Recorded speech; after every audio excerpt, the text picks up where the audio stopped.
saat bagi kami untuk mengambil sikap seperti Maria, berada duduk di bawah kaki Tuhan, hendak mendengarkan setiap perkataan dari Tuhan. Oleh karenanya, kami beri telinga kami seperti seorang murid untuk mendengarkan setiap perkataan Engkau.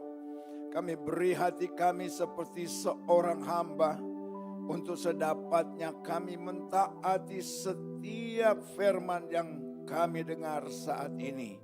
Akan hamba-Mu, hamba tidak lebih baik, tidak lebih benar, tidak lebih pintar, tidak lebih layak dari umat-Mu. Semua karena anugerah Engkau.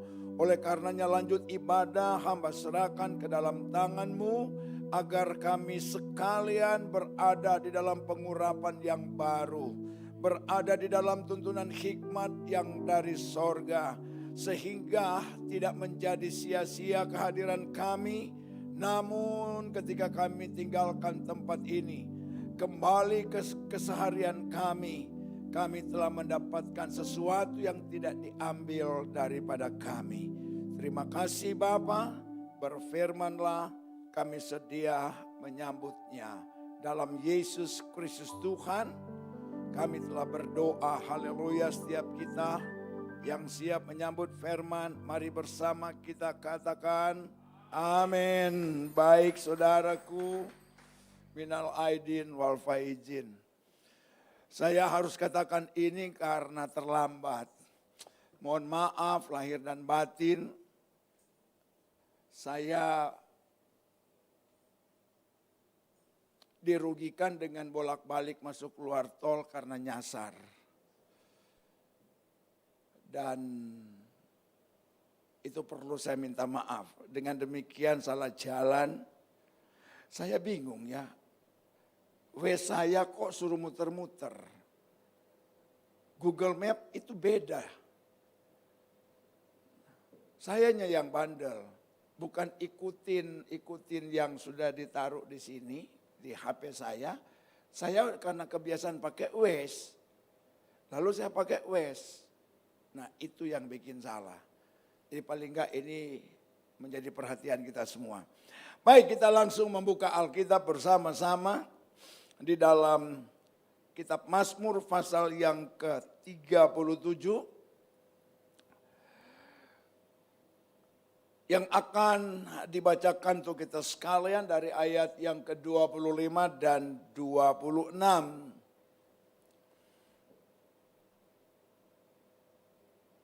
Adapun kebenaran dari firman Tuhan berbunyi sebagai berikut. Dahulu aku muda, sekarang telah menjadi tua. Tetapi tidak pernah kulihat orang benar ditinggalkan. Atau anak cucunya minta roti. Tiap hari ia menaruh belas kasihan dan memberi pinjaman. Dan anak cucunya menjadi berkat. Kalau kita jadikan ini ukuran,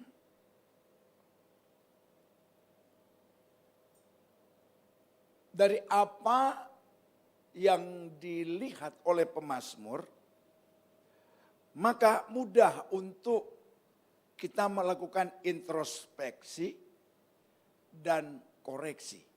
Sebab ini adalah firman Tuhan. Dikatakan begini saudaraku, pemazmur itu kita tidak bisa ukur dia memposisikan diri ketika muda itu umur berapa. Katakanlah 17 tahun. Menginjak dewasa. Lalu kemudian dia katakan dalam perjalanan itu tahun bertambah tahun jadilah aku ini tua. Nah tuanya itu juga nggak tahu sampai usia berapa, katakan 100 tahun. Jadi kurang lebih puluhan tahun itu dia memperhatikan, dia melihat, lalu dia bilang begini. Ternyata yang dia lihat selama puluhan tahun, nah entah ini dia sendiri yang dia ceritain atau benar-benar yang dia lihat. Apakah yang dia lihat? Orang benar itu tidak ditinggalkan Tuhan. Jadi kalau kita merasa sering ditinggalkan Tuhan, berarti kita sedang tidak benar atau sedang kurang benar. Gampang sebenarnya. Selanjutnya, orang benar ini ternyata tidak hanya berdampak ke dia, tetapi berdampak kemana? Anak cucunya. Jadi 2023 kalau kita membuat sebuah resolusi, kalau enggak sekarang kapan lagi aku mau hidup di dalam jalan Tuhan. Aku mau membangun hidup yang benar. Maka itu jaminan. Satu, Tuhan tidak tinggalkan. Kedua, anak cucunya tidak menjadi apa saudaraku? Pengemis. Ya kok anak-anak kita jadi pengemis? Pasti orang tuanya nggak benar. Gampang kan?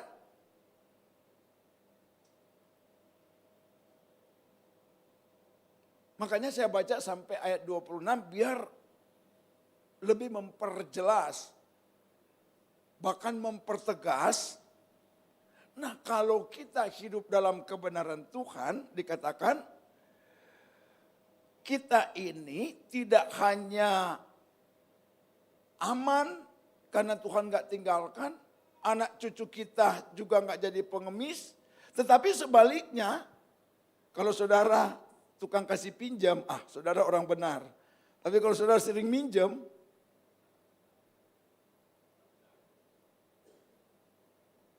ya renungkan sendiri. Dan katanya anak cucunya apa? Jadi berkat.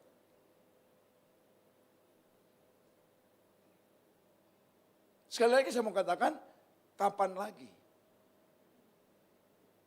Dunia ini kan makin bertambah kedekatannya dengan berakhir. Sesuai dengan tanda-tanda. Makanya kalau enggak sekarang, kapan lagi kita mau buat resolusi? Untuk mau hidup dalam kebenaran. Mau membangun hidup yang semakin benar. Yang bilang amin itu cuman pendeta. Saudara GBI banget. Apa maksudnya GBI banget? Pendetanya harus bilang begini, yang setuju. Katakan, nah baru amin semua, core itu langsung. Ketika ini menjadi sebuah komitmen, di sana tidak pernah ada kerugian selama dalam kesementaraan kita diizinkan Tuhan masih berada di planet yang di bumi ini. Kenapa demikian saudaraku? Kalau kita mulai membangun hidup benar saudaraku, kita berarti berada di jalan yang tepat kebenarannya karena menuju hidup. Sebagaimana dikatakan di dalam Yohanes pasal 14 ayat 6. Aku inilah jalan, kebenaran dan kita mau percaya. Mau terima Yesus sebagai Tuhan dan Juru Selamat. Tetapi kok kita tidak mau ada di jalan yang telah dia siapkan. Yang jelas-jelas nggak terbantahkan, itulah jalan kehidupan. Ketika kita tinggalkan dunia ini, kita memang nggak mati, tetap hidup. Cuman persoalannya, sampai ke tujuan di mana kita mengambil keputusan untuk menjadi percaya. Berarti kita akan bersama dengan Bapa di sorga. Amin Bapak Ibu. Tapi kadang kita itu suka mengambil apa yang dikatakan Amsal. Pasal 14. Ada orang menyangka jalan itu lurus. Tetapi ujungnya. Buat apa percaya Tuhan berakhir pada maut? Yaitu di dalam hukuman kekal selama-lamanya. Kalau kita berkomitmen kita tidak pernah akan bergeser. Sebab dalam perjalanan ini banyak gangguan kamtipmas. Banyak godaan. Ketika kita berjalan, mungkin gak kita nengok ke kiri? Mungkin gak kita tengok ke kanan? Bahkan sangat mungkin kita melihat lagi ke belakang. Walaupun pendeta berulang-ulang mengutip Filipi pasal 3 apa yang dikatakan oleh Rasul Paulus. Aku mengarahkan pandanganku ke depan dan gak mau nengok ke belakang. Tapi tetap aja. I think, keren amat. Saya pikir, nah ini. apa yang dikatakan Amsal. Bahkan kita sudah dengar khotbah dalam pergumulan ini. Tapi begitu kita keluar, tidak menutup kemungkinan apa kata orang yang kita perbuat. Masukan-masukan orang yang kita dengar. Untuk kita lakukan bukan kebenaran.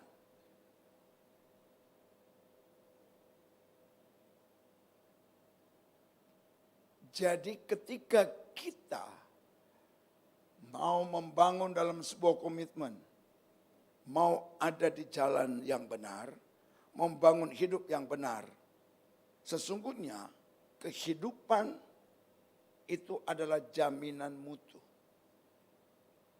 Itu keuntungan yang pertama. Keuntungan yang kedua, Bapak Ibu, di mana ada kebenaran,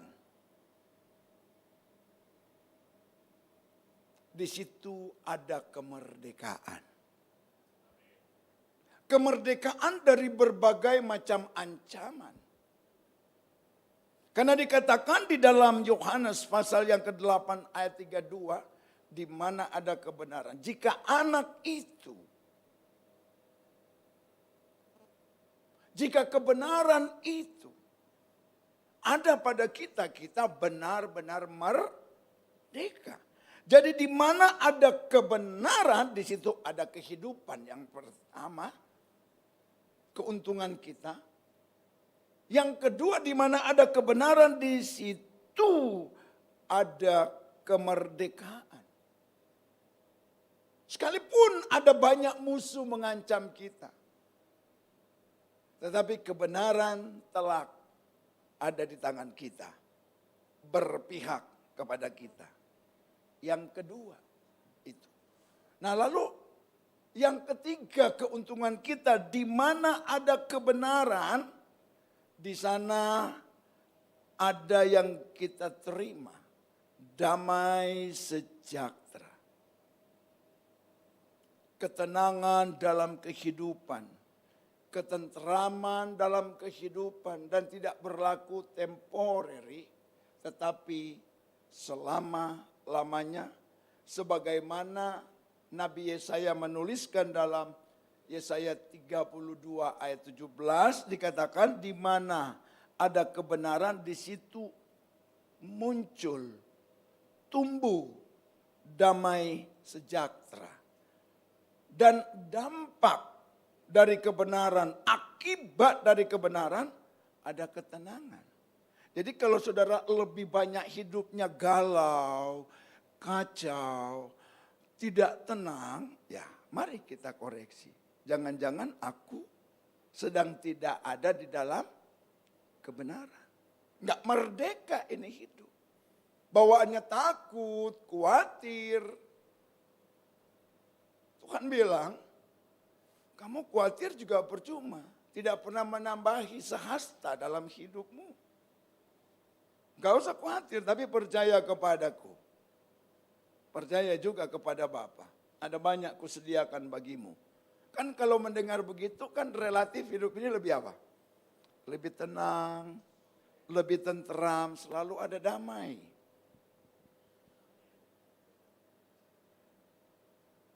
Keuntungan yang keempat, kalau ditanya, saudara pengen hidup diberkati, pengen hidupmu diberkati, hidup benar. Saya berdiri di sini diundang kalau bukan khotbah yang benar, lalu khotbah apa dong?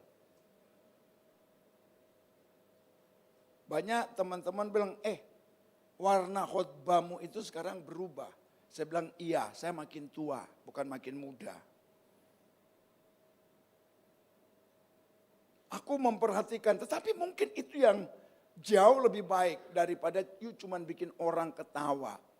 Oh, jadi yang lalu-lalu khotbah saya itu cuman bikin banyak orang ketawa.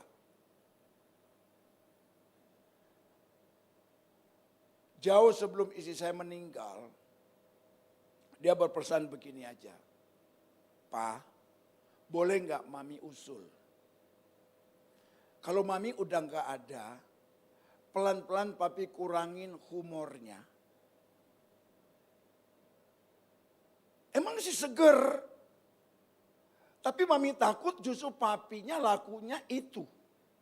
Tapi sedikit kualitas firman. Mami gak pernah ada ketawa, mungkin cuma sekali. Tapi kita gak beda jauh loh. Sama, banyak orang suka mami, banyak orang suka papi mengundang. Bahkan papi kalah jauh. Dia bilang begitu, iya jelas saja kalah jauh. Setiap hari kan gak ada ibadah pria, tapi ibadah wanita setiap hari di gereja di mana-mana. Makanya yang diundang wanita. Makanya saya kalah jauh. Cuma jadi sopir. Allah, kalau bicara sama papi terlalu banyak dalil. Selalu aja mau berargu. Saya renungkan itu. Gak terasa loh 28 Februari 2020. Sekarang udah 2023 bahkan udah lewat nih Februarinya. Saya telah menjadi seorang duda. Dan banyak gangguan loh. Banyak gangguan.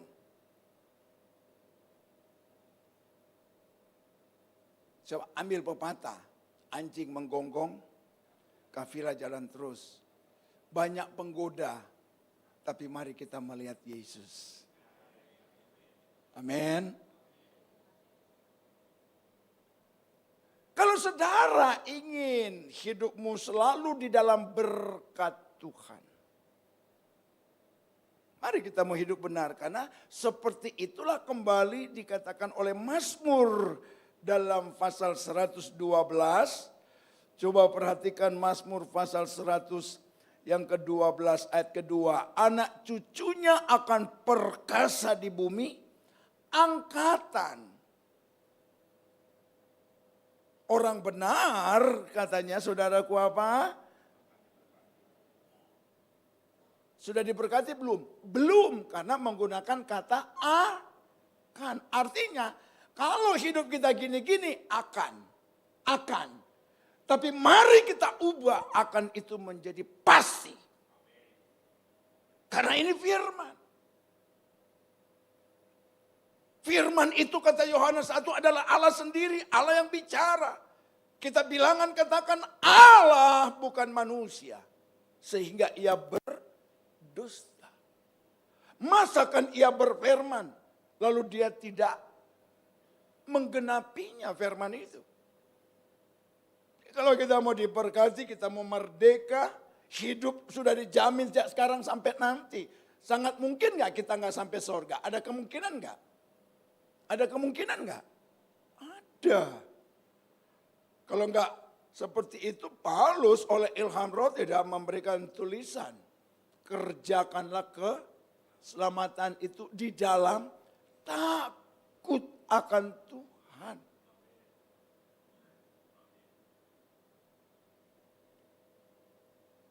Bapak, Ibu, Saudaraku, bagaimana kita sebagai orang percaya kepada Yesus memahami tentang kebenaran secara benar ketepatannya.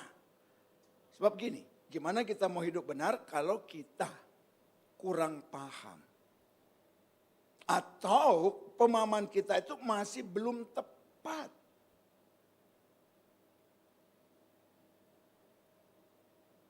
Kenapa begitu? Karena harus kita akui bahwa di mana kebenaran semakin hari semakin terkikis oleh derasnya luapan berbagai macam tawaran. Dengan penuh inovasi, dengan penuh kreasi yang membuat kita terpukau. Lalu kita menjadi tertarik dan akhirnya terjebak.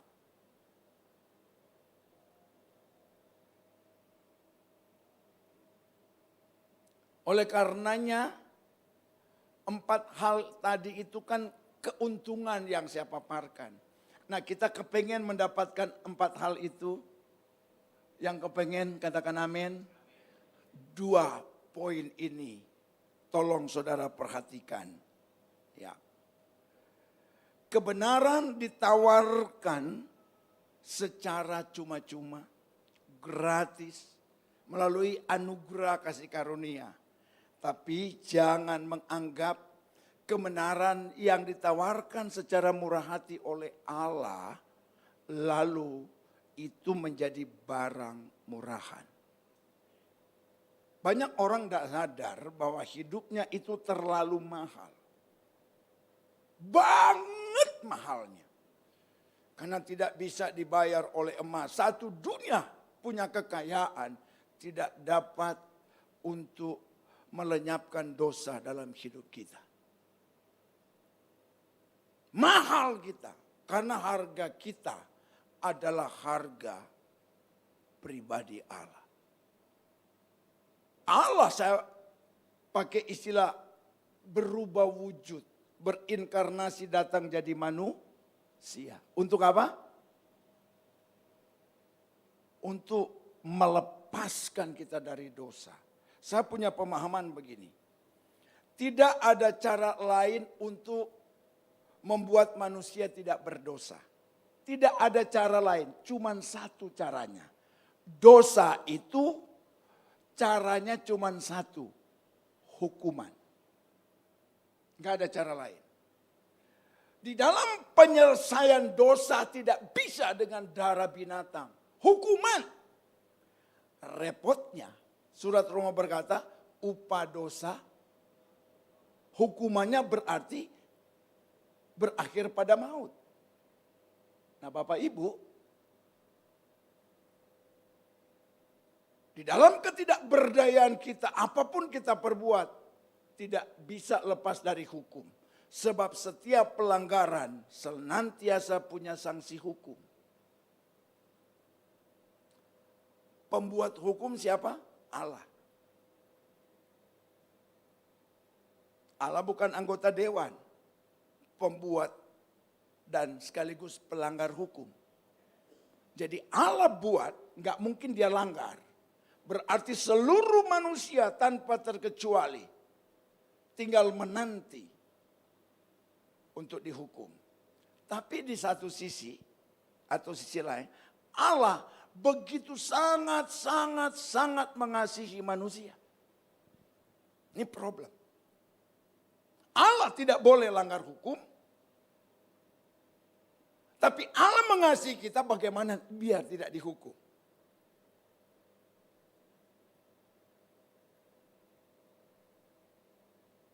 Manusia ketika dijadikan itu beda dengan seluruh apa yang kita lihat di planet ini. Langit bumi gampang. Allah cuma ngomong jadi. Binatang di udara, di laut, di darat, Allah cuma ngomong jadi. Manusia tidak. Melalui sidang pleno, dikenal dengan istilah Yeremia, Dewan Musyawarah Tuhan. Saya coba dramatisir begini. Bapa, Anak, dan Roh. Ketika mereka sedang melakukan sidang, di forum Dewan Musyawarah Tuhan, nggak tahu siapa yang iseng, Bapa, Roh, atau Anak. Melemparkan suatu gagasan, yuk kita jadiin manusia yuk. Boleh juga. Manusia itu kan lewat proses munculnya. Lalu diketok palu. Disepakati dalam musyawarah. Kalau nggak disepakati voting karena bertiga. Ini drama saya loh, mau diterima boleh nggak boleh. Ini biologic. Lalu muncul lagi ide. Kita putuskan kita menjadikan manusia. Lalu modelnya, prototipenya kayak apa, kayak siapa? Gimana kalau kita jadikan mereka seperti kita? Gambarnya. Lalu disepakati, ketok. Udah 2. Diputuskan kita jadikan manusia. Lalu modelnya kayak apa? Kayak kita. Nggak ada yang kayak Allah. Kecuali bahan bakunya dari apa? Ketiga. Semua ciptaan itu digodok. Bagaimana kalau dari debu tanah? Disepakati, ketok palu.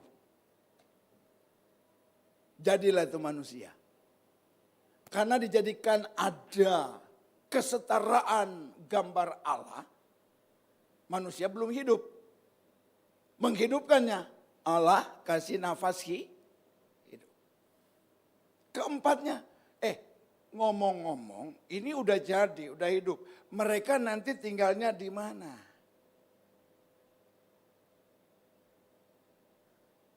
Maka diputuskan, di wilayahnya Allah dibuatkanlah taman di Eden. Baca benar itu di Kejadian. Kita langsung Taman Eden. Jadi di Eden tempat Allah dibuatkan sebagian diambil untuk dijadikan lalu kita taruh mereka di situ. Kita lengkapi semua di situ dengan berbagai fasilitas untuk manusia bisa hidup sukacita, damai, nyaman, tentram. Kenapa? Karena Allah berkunjung ke situ.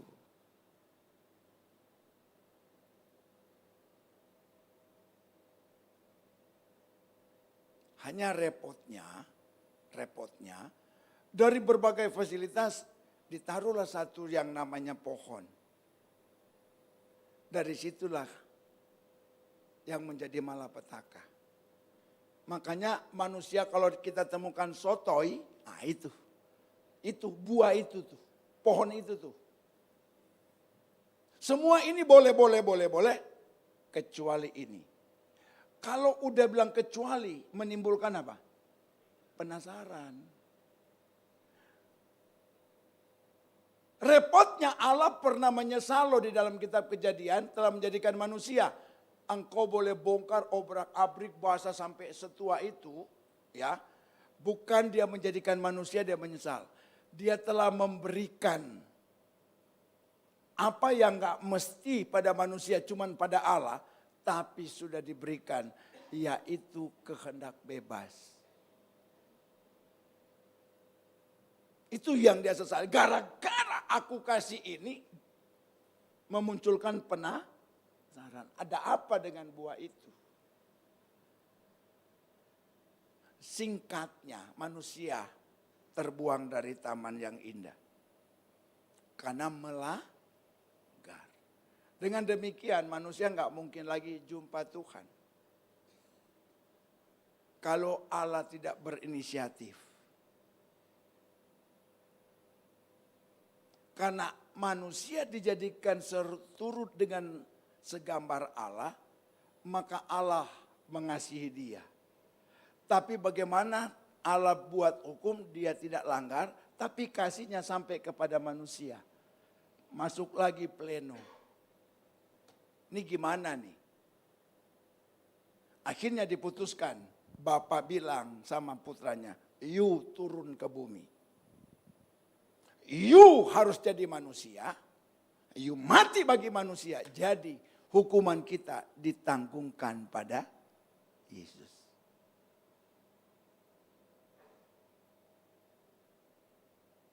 Allah tidak melanggar hukum. Kasih Allah sampai kepada manusia. Olehnya siapa yang percaya tidak binasa. Hidupan kekal itu tetap bisa dipertahankan oleh manusia. Manusia yang mana? Manusia yang seperti apa? Manusia yang mau hidup di dalam kebenaran. Makanya dikasih firman. Nah, bagaimana kita membangun hidup ini agar tetap di jalan benar, hidup semakin benar, untuk meraih dalam kesementaraan di bumi ini, 4 hal tadi sebagai keuntungan, sebagai reward. Sebab cuma ada 2, reward or punishment. Kalau terus yang kita bangun benar, wah reward terus yang kita dapat. Amin Bapak Ibu. Nah, untuk itu saudaraku, perhatikan 2 poin. Yang pertama, kebenaran tidak datang secara otomatis, melainkan yang pertama kita harus mencarinya. Yang saya takut saudara ada di gereja, ibadah, tetapi yang dicari bukan kebenaran, bukan firman Tuhan. Lalu apa dong Pak? Tanya aja pada dirimu sendiri atau tanya sama rumput yang bergoyang, kata Ebit GAD. Tidak sedikit yang hadir di gereja karena terdorong. Yuk kita ke gereja. Biar kita diberkati. Ini udah keliru. Sebagaimana khotbah pengajaran Tuhan. Yang mana ayat itu sangat populer. Matius 6 ayat 33. Carilah dahulu. Yang didahulukan apa? Kebenaran. Lalu Tuhan abaikan yang lain? Tidak. Bahkan akan ditambah. Tapi tidak sedikit yang datang ke gereja mencari yang ditambah. Bukan yang benar. Karena ada jemaat yang bilang, pendeta model gitu kok diundang bikin bete aja. Coba bayangin. Khotbahnya bikin ngantuk, memang Anda yang tidak siap. Bukan itu fokus Anda. Lalu kalau ke gereja bukan untuk firman, apa?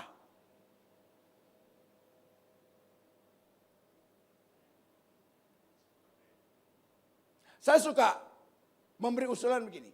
Ketika engkau dan saya ada di tempat di mana dalam suasana ibadah, stop berposisi jadi jemaat.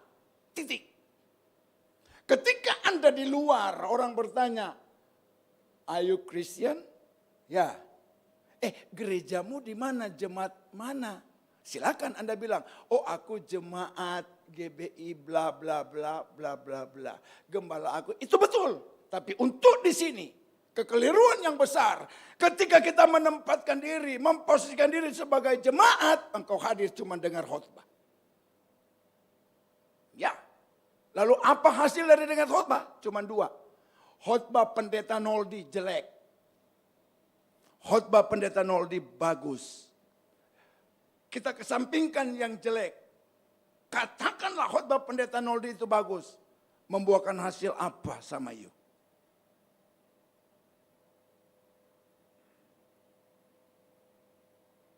Bahkan bisa saja di luar sudah lupa. Yang betul, kalau saudara dan saya saat ini mengambil posisi sebagai murid. Why? Sebab tidak ada murid hadir di sekolah. Lalu tujuannya bukan untuk belajar. Makanya terlalu banyak murid-murid Kristus yang bodoh. Walaupun Paulus bilang dalam Efesus, janganlah kamu bodoh. Tapi yang bodoh juga terlalu banyak. Kecuali di gereja ini. Gak ada yang bilang amin, berarti bodoh semua. Gak apa-apa. Dari bodoh itulah jika kita mau belajar. Lama-lama bodohnya lenyap. Tapi ketika Anda belajar, jangan untuk pengen pintar. Bahaya. Bahaya. Karena Alkitab tidak omong gitu. Janganlah kamu bodoh. Tetapi usahalah. Itu saya ganti, pakai kata ganti, belajarlah untuk mengerti kehendak Allah. Sebab kalau pinter berantem terus. Apalagi kalau sudah sok pinter. Merasa paling pinter. Pendeta pun kalah, gembala pun tumbang. Ya ada senyum-senyum gak enak dilihat, gak apa-apa dah. Diundang lagi syukur, nggak diundang lagi kebangetan.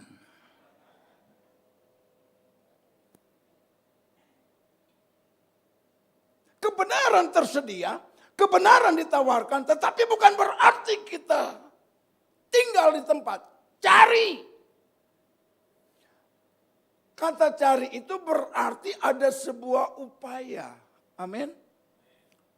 Bahkan seorang politikus bilang upaya usaha aja nggak cukup, harus disertai dengan sebuah tekad. Benar juga.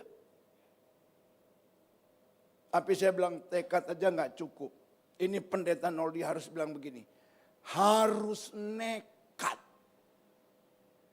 Saya mau bandingkan begini. Di depan saudara ada dosa. Menggiurkan. Saudara udah tahu kalau aku buat ini dosa. Saya mau tanya. Cenderung dan dilakukan. Lakukan atau tidak? Jujur. Kalau saudara lakukan, nekat nggak? Kalau buat dosa nekat, masa buat benar nggak berani nekat? Itu namanya bayar harga. Kadang kita bergumul. Ini menggiurkan, tapi cemana ya kata orang Medan, cemana ya? Kita terobos juga. Itu namanya nekat. Kalau bikin dosa aja berani nekat, harusnya kita jauh lebih nekat untuk berbuat benar. Yang setuju katakan amin. Jadi ketika kita mencari perlu nekat. Artinya nekat, aku tidak akan pulang sebelum aku dapat. Aku tidak akan pernah berhenti sebelum aku menggapainya. Nah itu harganya gak murah. Mahal.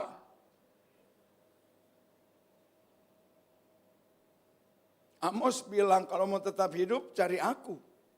Bahkan jangan cari Betel. Betel artinya rumah Tuhan. Jangan sekedar cari rumah Tuhan. Tetapi cari pemilik rumah Tuhan. Cari dia sampai ketemu. Bersemu muka dengan muka. Lalu kita tenggelam dalam kasihnya. Dalam kebenarannya. Lebih dalam lagi. Ku rindu kau Yesus. Ada sebuah kerinduan yang mendorong. Dan sebuah kenekatan untuk dapat. Saudara, saya mau contoh Rasul Paulus super nekat. Super nekat. Kalau engkau pelajari dalam Filipi 3 ayat 78. Boleh tolong ditayangkan? Ada 3 tahap di situ. Perjumpaan, pengenalan, dan mendapat. Nah, tetapi apa yang dahulu merupakan keuntungan bagiku, sekarang kuanggap rugi ketika kujumpa Yesus. Apa yang dikatakan Paulus dulu keuntungan? Jabatan, kepintaran, and then harta. Paulus dikenal kaya raya, betul? Pinternya super. Kuasanya, jabatannya enggak tersentuh hukum. Dia bisa bunuh orang yang bernama Kristen kapan saja, di mana saja. Sebagai manusia yang normal, manusia pada umumnya punya seperti itu, untung enggak? Untung enggak? Enggak dihukum. Oh, saya kalau punya itu, yang enggak suka, yang saya enggak suka, saya bunuh-bunuhin aja. Oh, enggak dihukum. Yuk jangan macam-macam sama saya kalau masih pengen hidup. Wah, keren. Keuntungan. Tapi ketika dalam perjalanan ke Damsyik terjadi perjumpaan dengan dia. Putar arah. Ternyata ketika aku jumpa Yesus, ini enggak ada apa-apanya. Itu step pertama. Banyak orang cuma sampai step pertama. Rajin ke gereja, tetapi kalau diselidiki step pertama, yang penting udah jumpa Yesus, udah aman. Makanya jangan heran kalau banyak kita dapati Kristen-Kristen istilah sontoloyo.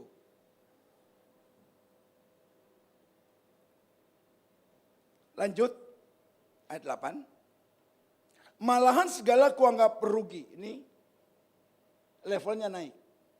Malahan, jadi gini.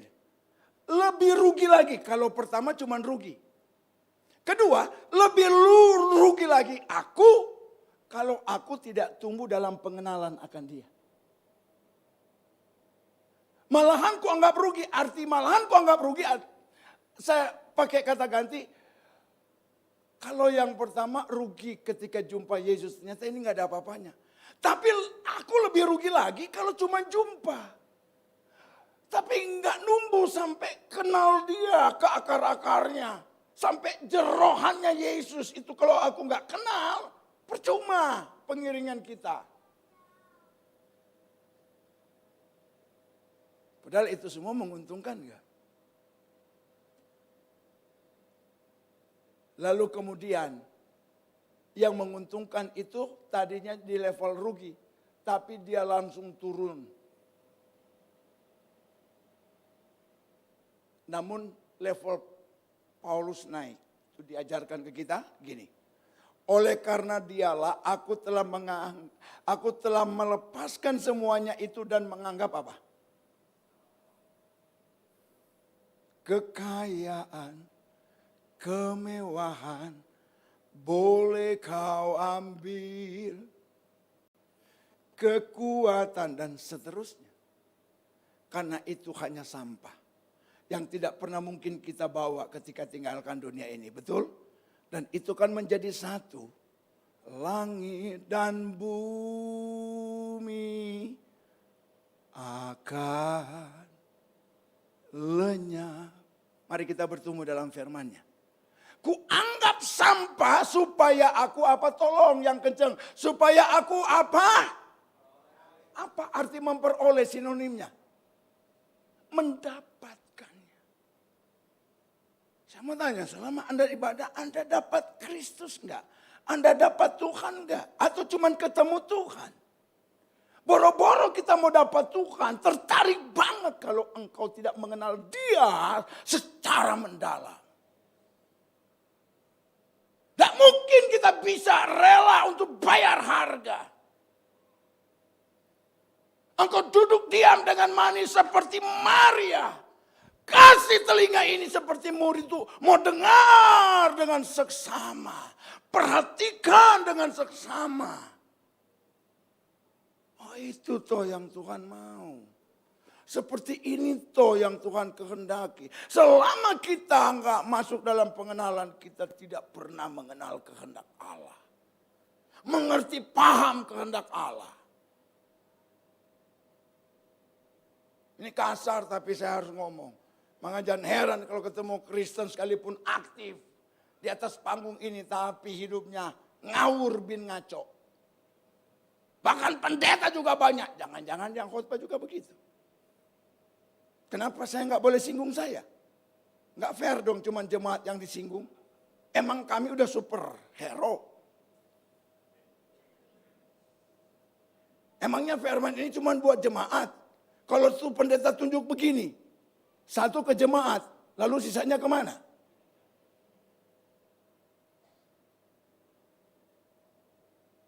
Kadang pendeta kan cuma suka bersembunyi. Dengan kata-kata begini.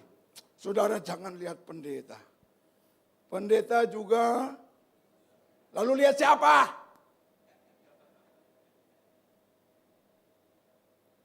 Lihat Yesus. Paulus bilang begini. Nih lihat aku. Harusnya pendeta yang berintegritas begitu. Nih lihat aku. Sombong kali dia. Kalau stop di situ. Tapi dia bilang. Seperti aku melihat kepada Kristus. Ikutilah teladanku. Seperti aku juga mengikuti. Wah, harusnya pendeta berani ngomong gini. Bagaimana agar kita bisa dapat Kristus? Mencari untuk mendapatkan. Harusnya saudara begini loh prinsipnya. Engkau kan tiap hari cari duit, betul apa betul? Pas engkau cari duit, tuh duit gak dapat. Pulang stres gak? Aduh bini gue bilang apa lagi nih? Bener gak? Tapi kok kita gak pernah stres gak dapat Yesus di gereja? Kok kan bingung saya. Loh berarti engkau tidak cari Yesus yang mana?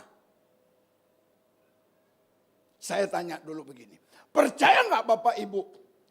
Yesus hadir di tengah-tengah kita. Kok yang lain ragu? Nggak mantap aminnya. Kecuali si pendeta aja dari tadi memang pendeta biasa mantap-mantap aja terus. Percaya nggak Bapak Ibu, Yesus hadir ada di tengah-tengah kita. Bisa kelihatan nggak? Kenapa diam? Jawabnya cuma 2. Bisa, nggak bisa. Ini kalau yang bisa, yang nggak jawab, nah mulai ngerti saya. Bimbang dia. Kenapa bimbang? Ya kurang paham. Tanya lagi aku, jawab. Nggak ada yang salah di sini, nggak ada hukuman di sini. Yesus hadir di tengah-tengah kita, kita sepakat. Oke, bisa kelihatan apa tidak?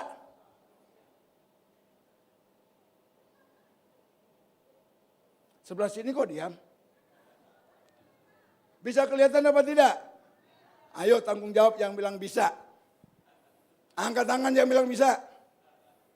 Mana tangannya nih? Gimana lihatnya? Di dalam hati. Di dalam hati saya. Hati saya ada Yesus. Kelihatan nggak? Gini. Biar saya nggak banyak makan waktu. Gini nih. Yesus hadir bisa kelihatan. Yang bilang tidak pun itu juga benar. Kenapa? Karena saya paham Roh Kudus ada di tengah-tengah kita. Amin. Allah itu roh. Nggak mungkin bisa tetapi yang bilang bisa kelihatan itu juga benar. Tapi benar-benar kelihatan. Mulai bingung. Benar-benar kelihatan. Kalau nggak bisa kelihatan, aku nggak berani nanya begini. Ini gambling. Bisa kelihatan. Yang benar Pak, bisa kelihatan. Berapa persen? 100% bisa kelihatan. Kalau saudara mau lihat. Saudara mau lihat Yesus, angkat tangan. Saya kasih lihat. Saya bukan dukun. Yang pengen lihat Yesus secara nyata jelas, angkat tangan. Oke. Yohanes 1 ayat 1.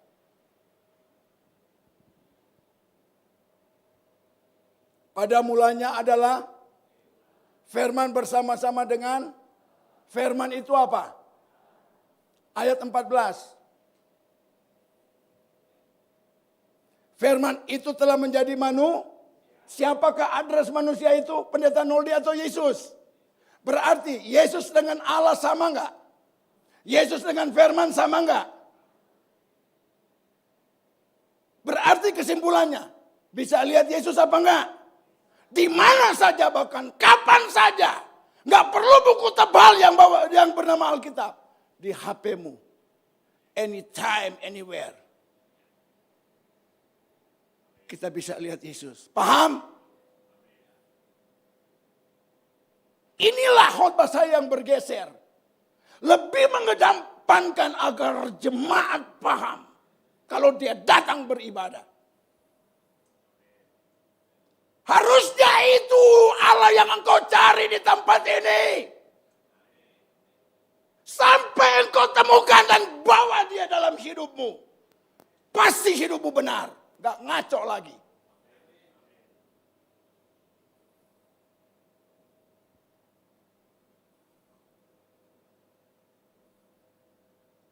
Yesus sudah dekat mau datang. Jadi saya tidak hanya khotbah serius. Saudara, saya masih punya tampang yang mau saya banyak. Tapi saya mempertimbangkan. Bahkan anak mendorong, papi anak laki 2. Yang ngurus papi masa tua siapa? Papi carilah.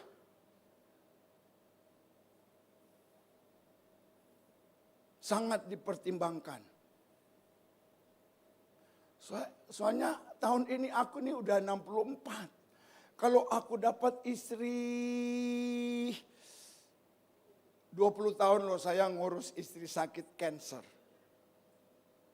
Kalau saya dapat katakan yang usia 60. Habis nikah dia sakit-sakitan, betapa malangnya nasibku ini. Cuman ngurusin orang sakit melulu. Mikir, Aku cari yang muda. Saya pernah tembak anak muda loh. Benar. Kamu suka sama saya? Suka. Dari mana kamu suka? Ya kedewasaan, kebapaan. Tapi saya enggak kaya, saya cuma pendeta. Enggak apa-apa. Anak saya bilang, pas papi udah reot-peot dia kabur. Ya juga ya, serba salah. Nikah lagi salah, enggak nikah juga salah. Sama yang muda salah, sama yang muda salah.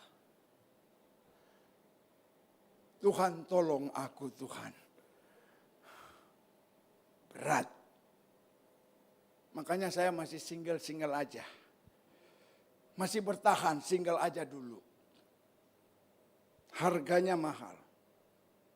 Sekarang mulai beranjak ke gereja yang muda yang tua. Engkau harus temukan Yesus, yaitu firman-Nya. Engkau cuma bisa temukan kalau engkau berani bayar harga. Seperti Paulus. Jangan cuma level jumpa Yesus. Nah kalau sudah dapat, kata Amsal pasal yang ke-23, 23 bilang begini. Belilah kebenaran. Jangan menjualnya. Loh Bapak bilang tadi diberi dengan kemurahan cuma-cuma. Tapi kok pakai beli? Gampang saya jelasinnya. Pergilah saudara ke Indomaret karena mau butuh sikat gigi. Apakah saudara sampai Indomaret lalu dapat sikat gigi langsung keluar? Hah? Tidak. Mampir dulu pasti kan? Kemana? Kasir. Ngapain? Ya seperti itulah maksudnya.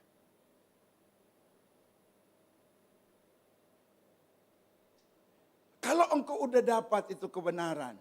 Lewat bayar harga yang mahal. Lah jangan dijual lagi dong. Kita bisa jual itu lewat apa? Jabatan. Lewat apa? Duit. Lewat apa? Pasangan hidup. Di truk itu ada tulisan begini. Iman gugur karena cinta. Nah loh. Bisa jadi. Bisa.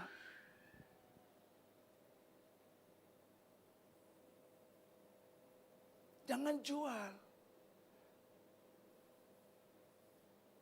Kalau terjemahan The Message agak lebih lengkap. Saya pinjam ini untuk jadi referensi aja. The Message bilang gini, buy the truth. Don't sell it for love or money. Belilah kebenaran dan jangan jual cuman karena cinta. Eros, not agape. Not philia, but eros. Cinta akan uang, cinta akan nafsu aja. Ya saudara, jangan. Dan juga soal apa? Duit. Akar segala kejahatan karena apa? Bukan karena duit, cintanya akan Saudara tahu nggak? Yesus memberikan perbandingan. Lawan terberat Yesus dia bilang bukan setan. Tapi apa? Mamon.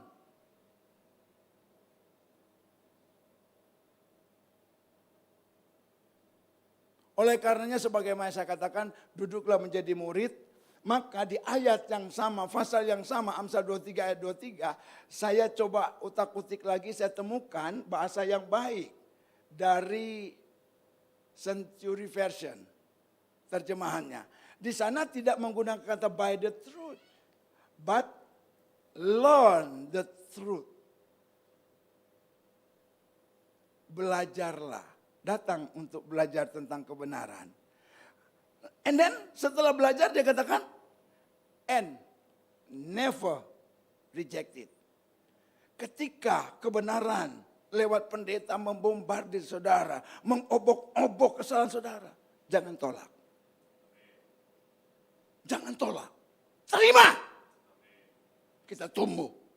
Kalau rohani tumbuh, iman pasti kokoh. iman pasti mantap, tidak tergoyahkan. Itu yang pertama. Untuk mendapatkan kebenaran harus apa? Cari, disertai apa? Kenekatan. Enggak cuman upaya, enggak cuman modal tekad, perlu nekat. Paulus nekat enggak? Nekat, sampai bilang ini sampah. Nekat itu. Miskin mendadak.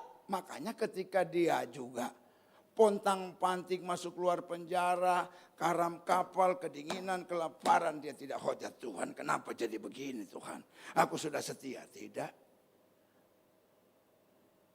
Ketika Paulus teriak, Tuhan tolong ambil duri dalam tangan, cukup, kasih karuniaku.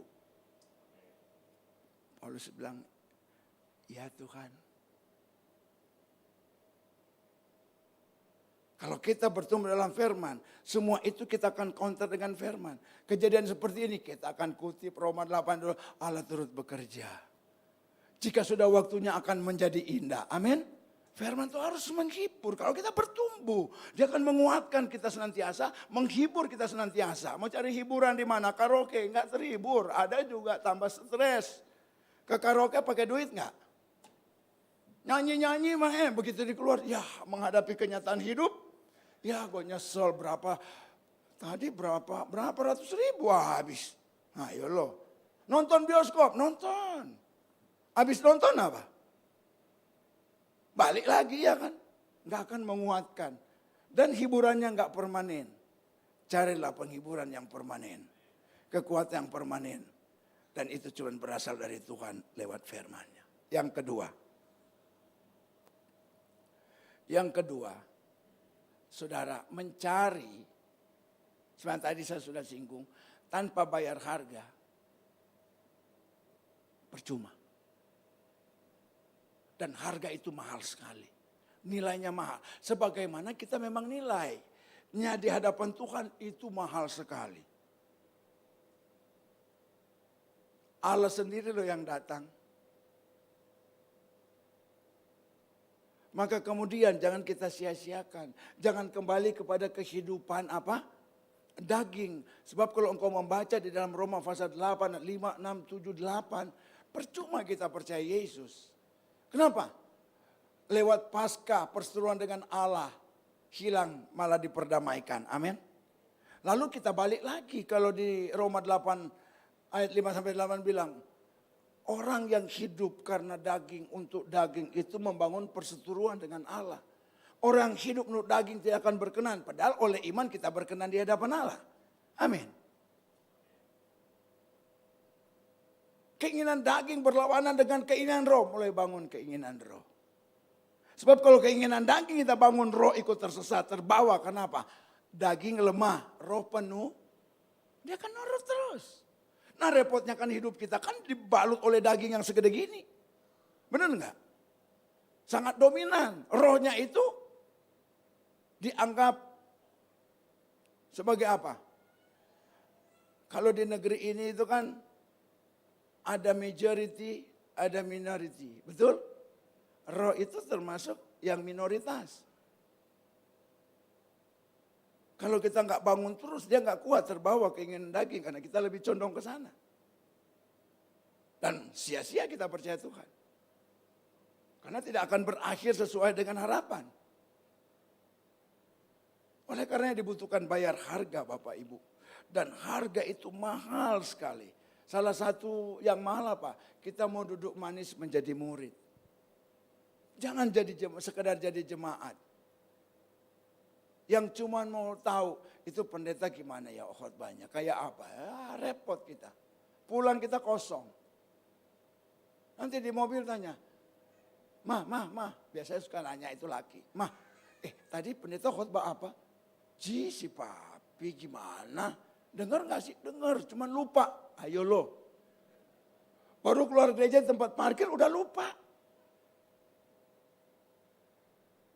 Tanya istri bilang, ya mama juga lupa, selesai sudah. Rugi loh ke gereja kalau begitu. Apalagi kayak saya udah bayar tol mahal, nanti juga kolektor. Kita dari rumah ke gereja keluar duit mulu loh. Nanti nyesel kalau tahu nggak ke gereja. Kan libur panjang ketahuan pik. Saya pikir orang tuh kalau piknik, kalau jalan-jalan pulang happy. Apalagi kalau sudah bawa tas-tas belanjaan, pulang happy. Tapi ternyata enggak, malah stres. Pas buka nyesel gue beli ini, nyesel gue beli, stres. Tinggal bayar aja kartu kredit sekian. Tapi kalau di gereja kok kita nggak bisa royal ya. Gereja mana Pak? Gereja di sono. Saya tahu gereja ini royal. Bayangin aja tempat ibadah kayak begini. Royal di sini mah. Nggak amin bilang amin aja Pak Pendeta. Tapi kalau nggak ada yang royal, nggak ada ruangan seperti ini. Pasti ada aja yang royal. Makanya kalimat saya pastikan tidak menyinggung saudara. Cuman sedikit nyindir doang. Mudah-mudahan tersindir dan bertobat. Pak, Bu, tolong kita flashback ke belakang. Seolah-olah Yesus masih hidup zaman kita. Betapa enak kita kemana-mana. Dengan mobil yang baik, AC. Dan presiden kita udah membangun jalan jadi tol di mana-mana. Yesus. Engkau ada itu karena Yesus. Alkitab bilang begini. Dia yang kaya raya. Rela menjadi agar oleh kemiskinannya kita menjadi saudara ada saat ini sebagaimana ada dengan segala apa yang ada padamu. Karena Yesus Allah pernah jadi miskin. Saking miskinnya semua serba minjam. Bahkan ini ekstrimnya saya loh. Nggak usah dipercaya tapi logik. Yesus itu saking miskin bukan minjam, nyolong. Bingung nggak saudara? Coba waktu lahir, kandungan pinjam. Betul? Oke. Pas mau dilahirkan, saudara yang berduit, rela nggak anakmu, istrimu lahir di kandang? Rela nggak? Kalau perlu VVI, wah bukan VIP lagi. Ada dua tuh very important. Wih keren. Karena Yesus di kandang. Kandang punya Yusuf sama Maria bukan? Minjem. Waktu mati, wah San Diego. Waktu mati, wah cari gunung apa tuh? Gunung Sindur, wah yang elit-elit. Yesus di mana? Milik sendiri apa milik orang? Saudara, maaf ya, mungkin ada yang naik mobil yang berkelas. Yesus naik apa? Naik apa kendaraan Yesus? Pantas nggak ada produk yang tulis ada kan Kijang Innova. Kijang kan? Nggak ada keledai, nggak berani. Kendaraan Yesus itu nggak berani. Nah, saya tanya, itu keledai minjam apa nyolong? Minjam apa nyolong? Yesus bilang sama muridnya, tuh di sana ada keledai. Ambil. Coba itu. Coba kalau keledai itu Bapak Gembala punya. Pas pergi, loh mana keledai saya? Lapor polisi, Yesus masih. Logika lo ya. Kenapa saya sampai vulgar? Biar paham. Kalau khotbah enggak membawa pemahaman percuma, enggak kenal, enggak mendalam. Belain siapa itu? Tolong jawab. Yesus lakukan itu saking miskinnya. Semiskin itu, belain siapa? Katakan saya. Jangan sombong kalau engkau punya sesuatu. Kalau Yesus berani bayar harga Allah sendiri, kenapa engkau enggak?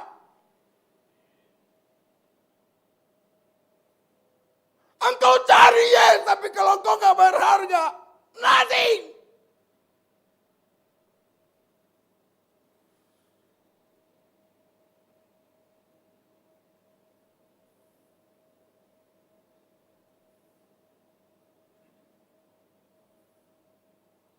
Sampai akhirnya Paulus tulis ketaatannya bukan menjalankan saja tugas apa yang mau bapaknya dalam pelayanannya. Tetapi jadi hamba yang taat sampai naik di puncak Golgota. Terpaku di sana. Saudara, Allah nggak peduli. Bapak nggak peduli ketika dia teriak, Eloi, Eloi, lama sabachthani. Ada yang memberi ilustrasi. Kalau bapaknya nengok terus, kita binasa. Tapi Allah memalingkan wajahnya, nggak mau lihat anaknya itu.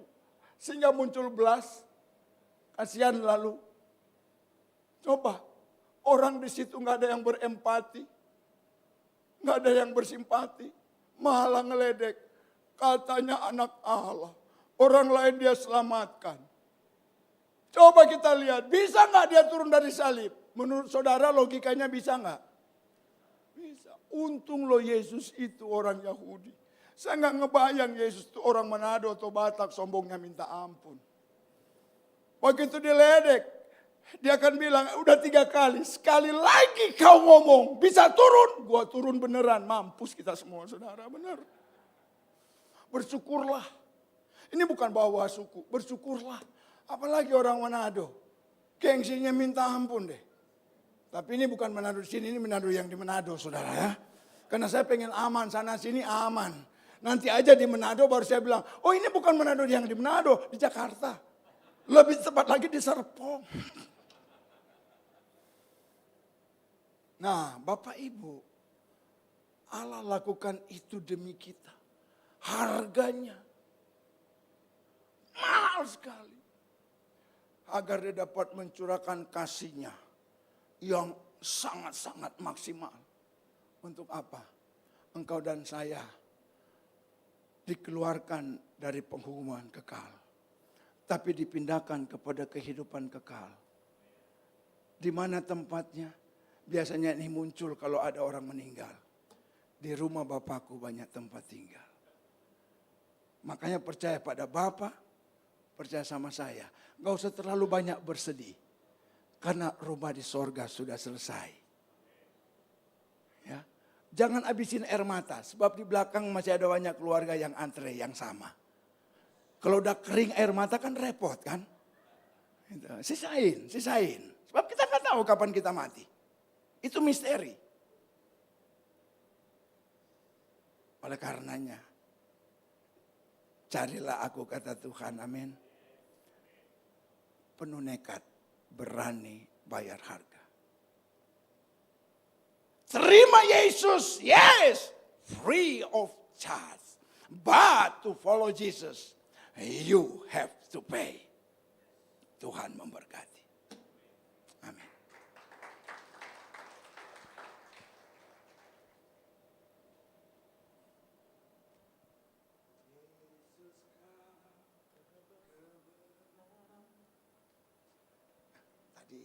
Kunci tadi itu terlalu rendah-rendah.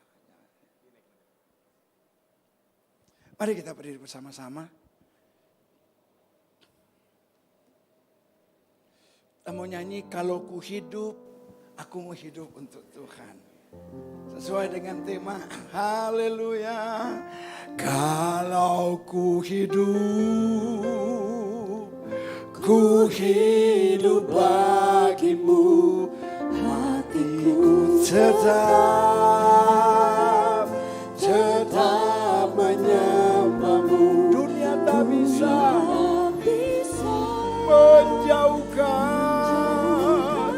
dari kasih-Mu. Selama ku hidup,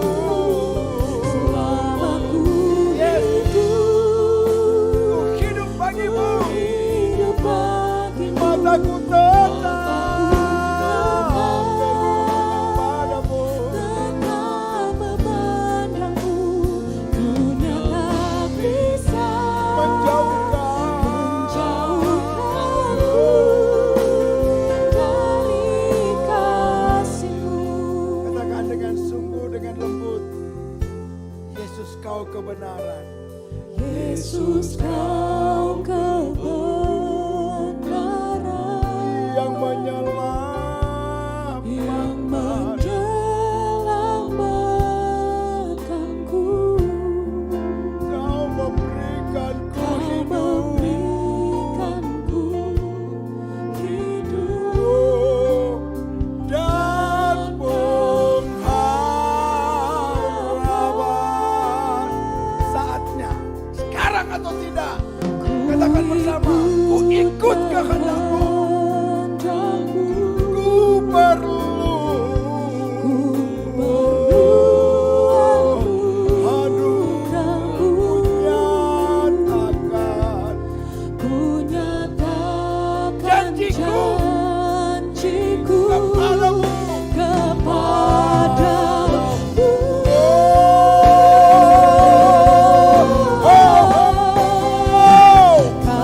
ku hidup bagimu, hatiku tetap menempatmu. Dunia tak bisa menjauhkanku dari kasih-Mu.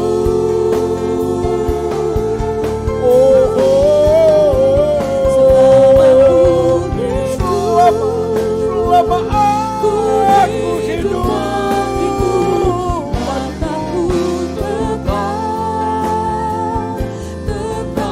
memandangmu. Dunia tak bisa menjauhkanku dari katakan dunia tak bisa Dunia tak bisa menjauhkan. Dunia tak bisa Dunia tak bisa menjauhkan. Katakan dunia tak bisa Dunia tak bisa menjauhkanku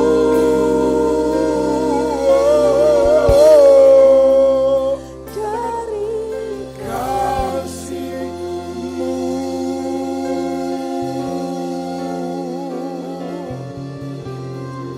Yes, itu keyakinan kami.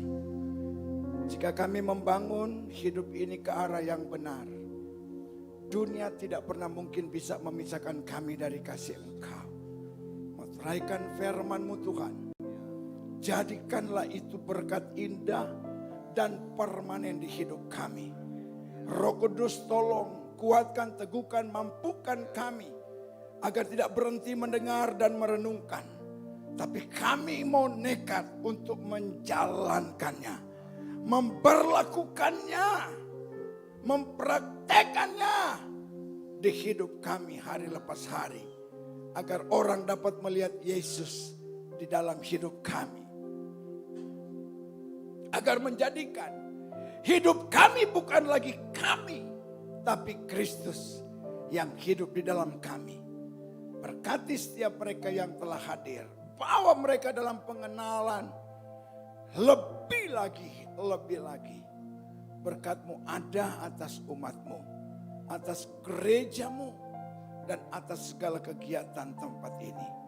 Terima kasih Tuhan untuk kepercayaan-Mu atas hamba yang boleh ada di tempat ini, yang berkenan Engkau pakai menyampaikan firman-Mu ini.